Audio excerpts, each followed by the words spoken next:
What's up YouTube, Mom Diggity here, and today I want to make a different kind of style of video. I wanted to talk about getting into the One Piece card game and where to start for your budget. We all know, as you can see from the Market Watch videos, the market for this game is all over the place. So I just wanted to point out some different decks and some different price brackets to let y'all know how expensive competitive decks really are. And if I was starting, what would I start with, and how to go from there. So, my first advice to you is I wouldn't buy any starter decks right now, unless you find ST10 in stores. I would buy that because you can still find that in stores, pretty relatively available. I've seen it all over the place.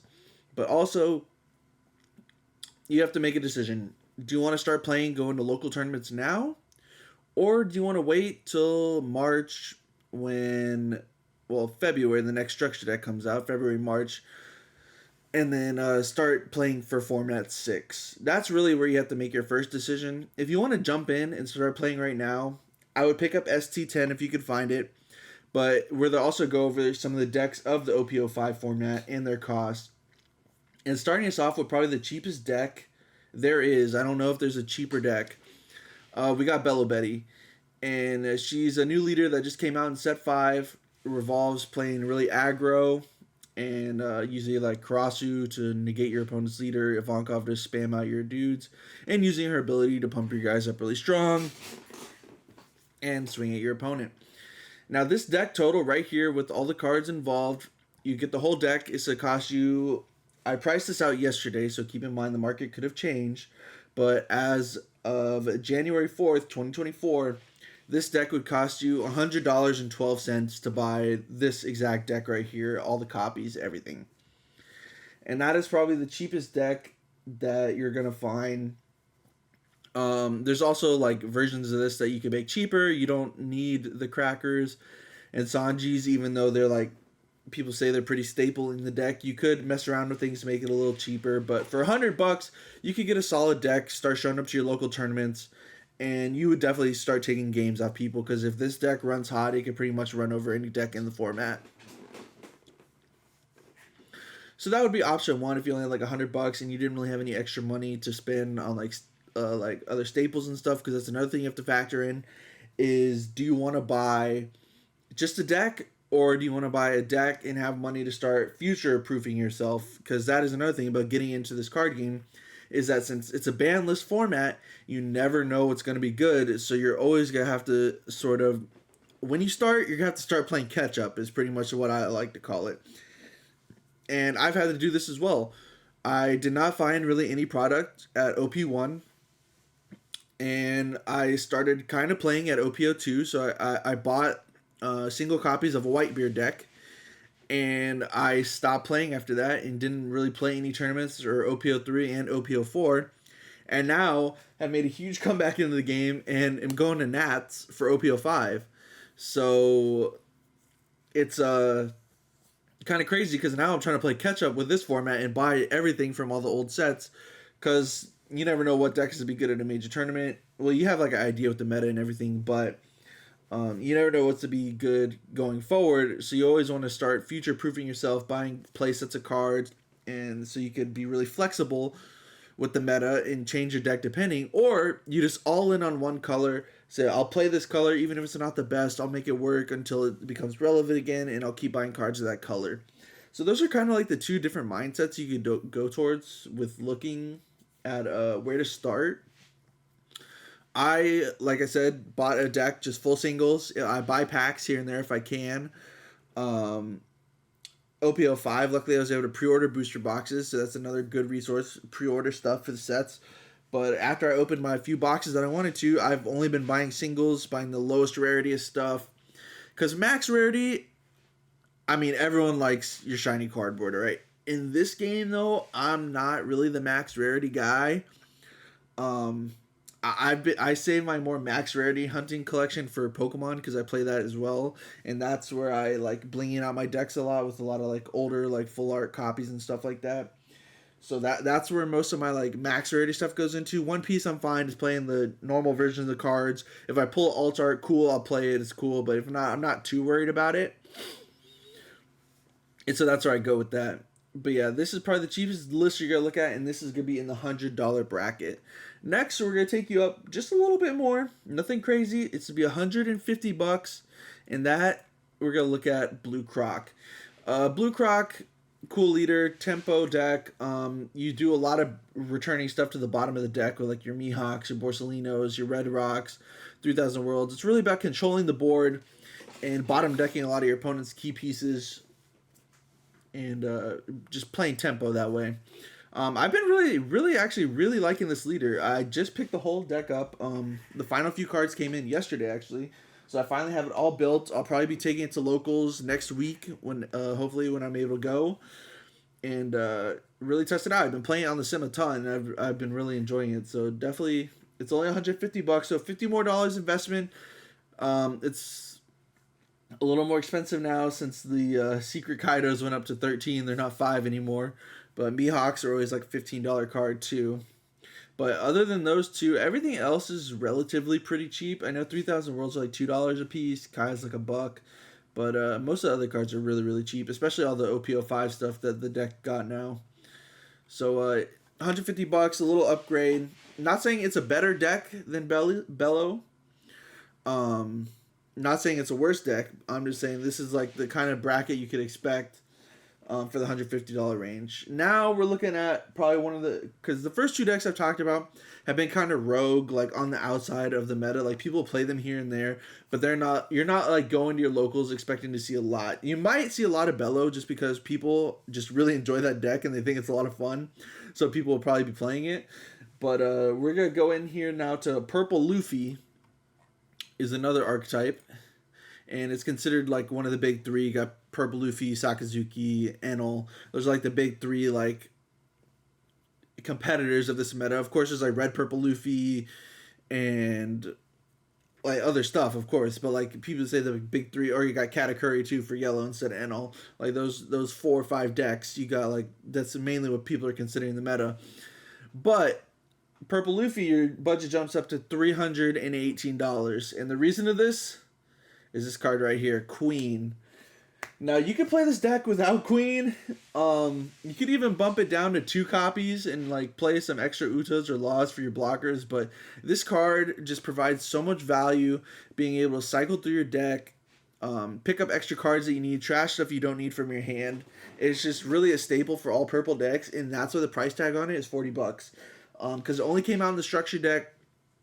They haven't seemed to be reprinting those structure decks, so the supply is dwindling, and this card is just a staple in purple, so everyone needs 4 copies, and you only get 2 per structure deck, and that's a reason for its high price spike. But other than that, Magellans will run you about $13. Laws are like $10, and as you can see, it's just you're playing more SR, so it's generally going to be more expensive, because SRs are normally more expensive, but the real big money hog of the thing is Queen, coming at $152 for 4, and the second highest card, like I said, was Magellan at $37 for 3 copies.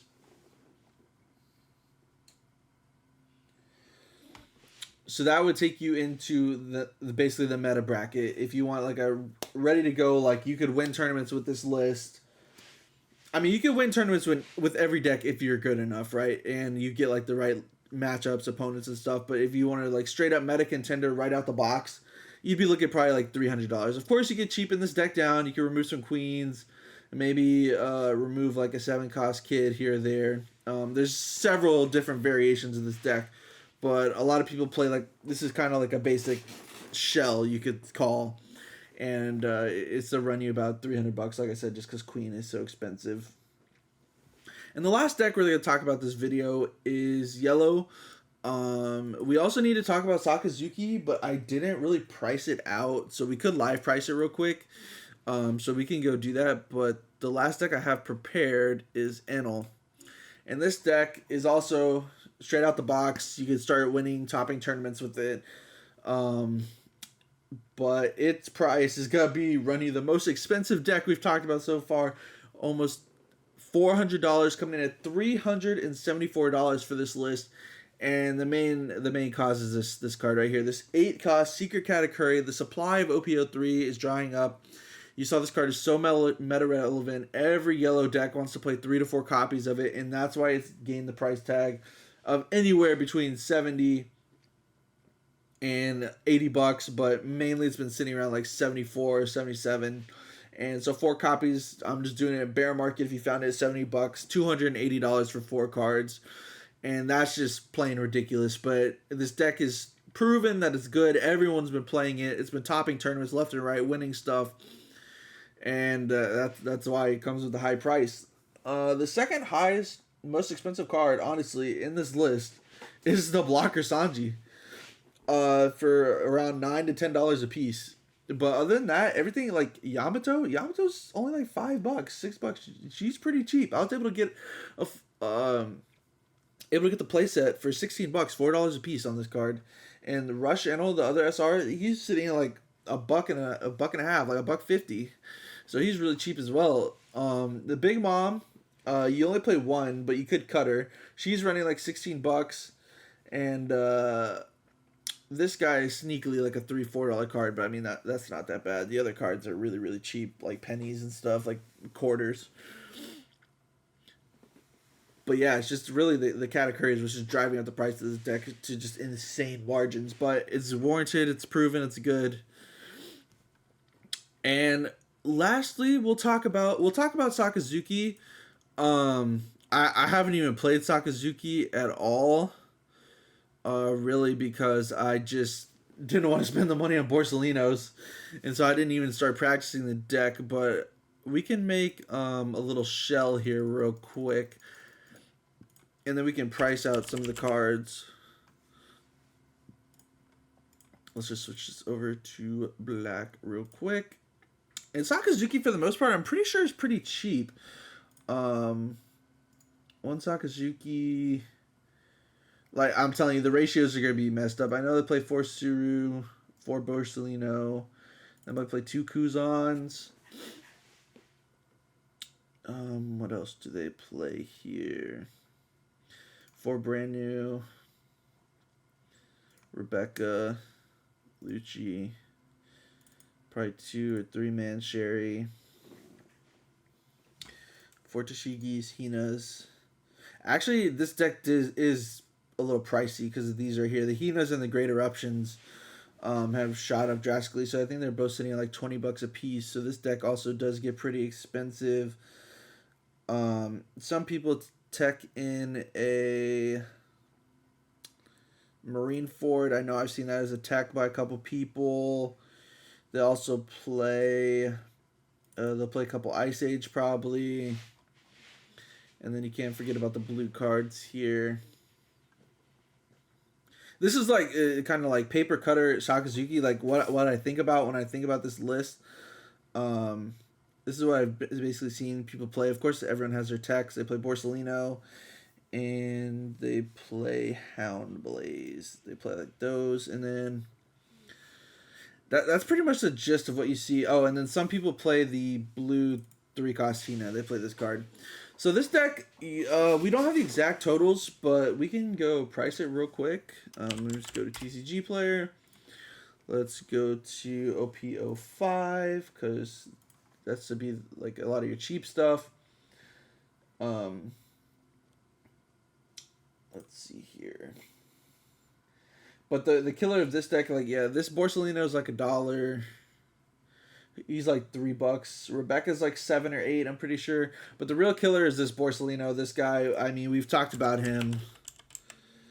We've talked about him pretty much every market watch. He's just, the price is exploding, as you can see. $50 card now. He's shot up. He was at like 40. Now he's gone up even to 50. He just looks like he's not stopping anytime soon, especially with the next set, with black being relevant color again. So that just shoots this deck up to $200 right here just for 4 copies of him. And if we look at ST06, let me see, guys. Absolute Justice, that's the name of it. if we look at this deck right here, yeah, you got your Hinas and Great Eruptions, both costing you around 20 bucks a piece, and you need play sets of 4, so that's another 160 bucks right there. On top of your $200 for Borsalinos, that's already 360, and everything else is probably pretty cheap. So it'll probably come. Well, the Kuzan's around like 20 bucks too.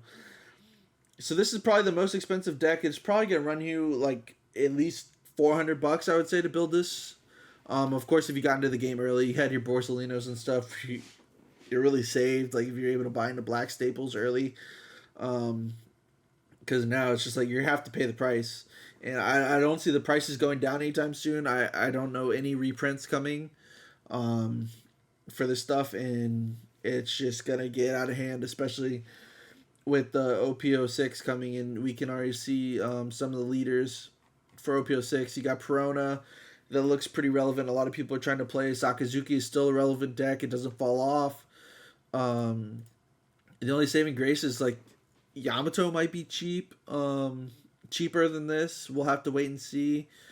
Haven't really looked at too many lists. I know another deck coming out in OP06 that's to be pretty cheap is Reiju, if this will load. Or actually, I have a list for her. Reiju's going to be pretty cheap just because her deck is pretty much self-contained in the set. And the cards that aren't self-contained, like that aren't in the set, are like pretty cheap, honestly. So this deck should be like kind of like a Bello Betty situation, but it seems better than Bello Betty. A lot of people seem to be doing well with this deck. They really like the leader, really like the gameplay, and it should be another really good budget option for you guys moving into OP06. But I think that's all I wanted to say for this video. I just wanted to kind of talk about the different sorts of budgets and costs of decks, because getting into this game, honestly, it's been easy like to piece out decks, but like just really wanting to commit to a certain color is tough, especially when you don't really know fully what the meta is gonna bring. You just have to kind of guess. Of course, there's like website stuff you can look at winning deck list over in the East. Most of the time, it translates over here. But you just know with the supply of cards that everything is to be like double, triple the cost over here, just with the supply and stuff. So that's just, you want to make sure you're future proofing yourself, picking up stuff for future sets, because you see one card, people post one card to leak from the new set. And just an example, yesterday, like one card got announced from a new set coming out in Japan, and the crocodile leader skyrockets from being a $25 card to a $60 leader, just like that, because people are so hyped on it. So it literally, you got to be paying attention to what's coming out, what people are going to think are going to be good, because stuff's just going up left and right. We never know when it's going to settle. Hopefully they just add more supply. They really need a reprint set to relaunch life for everyone. And my biggest solution, like I said, just make a reprint set with different arts, so then the people who want to collect the original alt arts and everything, they'll still be expensive, still be good, everyone can buy them, but you'll have copies of the cards that are readily available for everyone who just wants to play the games, play tournaments, and have fun. But yeah, guys, I think this will be it for this video. If you enjoyed, leave a like. It really helps me out. And if you're new, make sure you subscribe for more One Piece content coming soon. And again, just wanted to say thank you for everyone, because the support you guys have been showing on these videos is really crazy, and it really makes me want to put out better content and more content for you guys. So until next time, YouTube, we'll see you later.